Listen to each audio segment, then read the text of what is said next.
The zoo officially opened in 1934, and it was part of a pleasure gardens that the city council at the time had established up on the side of the Cave Hill. It was a fairly motley assortment of lions and tigers and a few, in hindsight, quite basic animals, but it was extremely popular. Over 280,000 visitors in its first year of opening. The first enclosures were built in the early 1980s, and that building work extended right through till 1994. So between early 1980s and 1994, a completely new zoo was built on the side of the Cave Hill.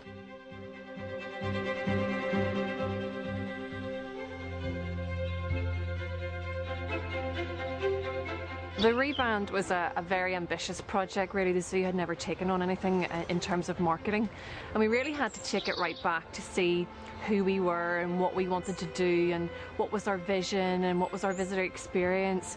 And from that sort of project we came up with sort of 5 key brand values about the zoo, and this is what we base our visitor experience on.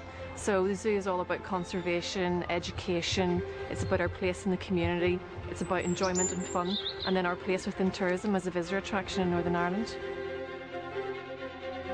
Our vision extends into several key areas of our work, and that's both the visitor experience, the way we look after our animals, of course the way we run our business, and they all interlink quite nicely.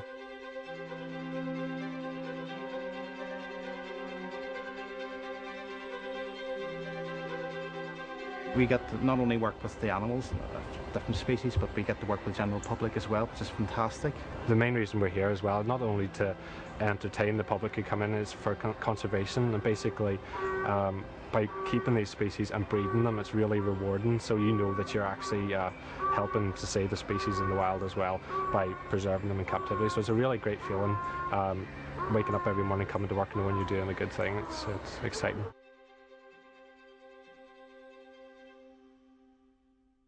It's not me or the other creators or the managers saying, "Look, you know, maybe we should just get a couple of gorillas today." That's not the way it works. I think out of 1,000 animals, the zoo actually owns about 10.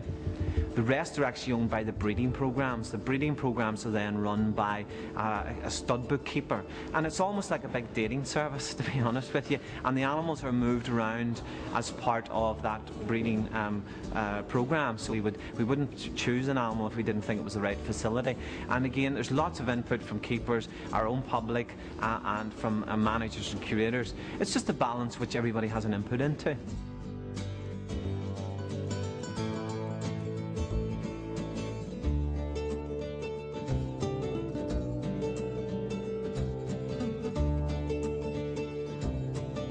This new entrance and visitor centre gift shop has been huge to us. Before this was built, we had these fairly unattractive pay boxes which you had to lean down into to meet the people, and they were dark, and it was not a welcoming, pleasant first experience. And now you see this great white gleaming building in front of you, and it's warm and it's undercover and it's bright and breezy, and they're actually meeting face to face at eye level with our front of house people. So all those first impressions, from new website to talking to our people, to parking your car, to coming into the zoo, and then obviously leaving the zoo as well through a brand new gift shop, that whole atmosphere of the zoo visitors changed, and certainly I hope visitors are enjoying it, which we certainly are. I mean, it's been huge for us.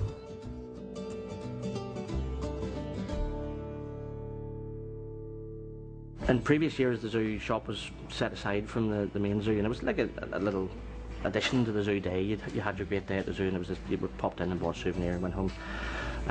Now it's more than 1/3 of the zoo's turnover. The most important quality we look for in staff is passion, and it seems a bit glib and a bit strange to say that somebody comes to work in a ticket office or a shop would have passion for that, but it's not the case. People want to be associated with the zoo. It's a great big friendly environment, and people know the zoo. They've heard about it for years. Their parents have talked about it. They talk about it. Their kids and their grandchildren talk about it. They know, they feel it as part of their heritage. And people who want to come here either want to come and take part in the visitor experience, either working here or with the animals. one of the curators in charge of the big cat team started in the sweet shop in the old zoo, and we have a keeper who's gone on terrifically up the hill, and she started in the visitor shop, and they wanted to come here, they wanted to work and be involved in the zoo. We like to be able to make sure that the people in the visitor centre, either on admission side or on the shop side, that know what's going on up the hill, and if you're part of the whole thing, then you feel part of the entire zoo team and not just an isolated part of it, and that's basically how we keep people interested. And as I say, that's quite easy because we've got interesting things going up the hill every single day.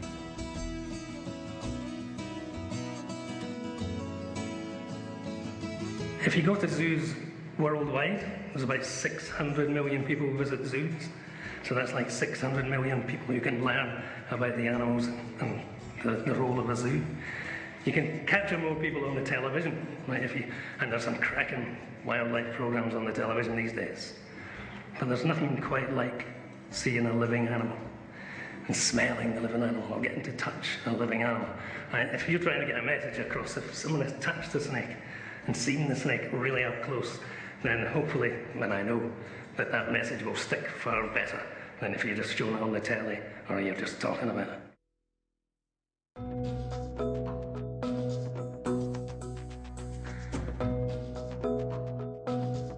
We have small budgets in the zoo, but certainly with a unique product, we can make use of high quality photography, videos which are quite cost effective.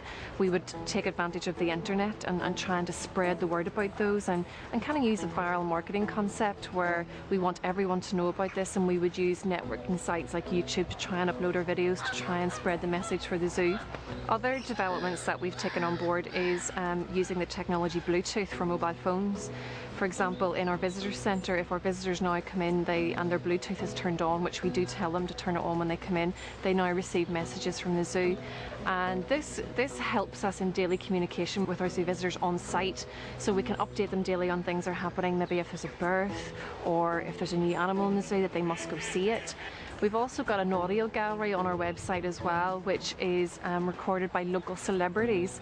So we've kind of tried to take one of the values of the zoo, which is that fun and enjoyment, plug our local celebrities into the personality of our animals and get them to record a particular kind of podcast for the zoo. For example, Colin Murray is Andy the chimp, and he portrays a great Andy the chimp, and he tells them lots of information about the chimps, about their personalities, about the family structure, and there's a lot of humour in the podcast, and we're hoping that visitors will download this podcast before they come to the zoo and then play it while they're at the chimp enclosure. We want to place ourselves as a premier visitor attraction. We want to attract visitors from all over Ireland and GB, and to try and understand the strategy of our other tourism organisations in Northern Ireland is an important part of attracting a bigger customer base for us. We would network with other organisations such as NITB and BTCB, so to have those relationships is extremely important for our development as well.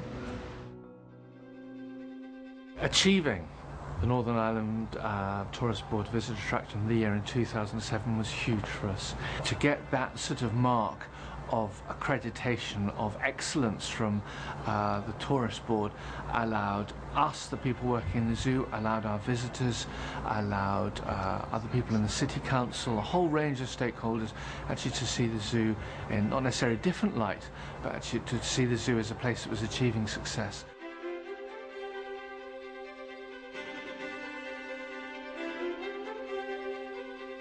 I could take you into any exhibit in the zoo and I could get enthusiastic and I could get committed and passionate about what we're looking after and why.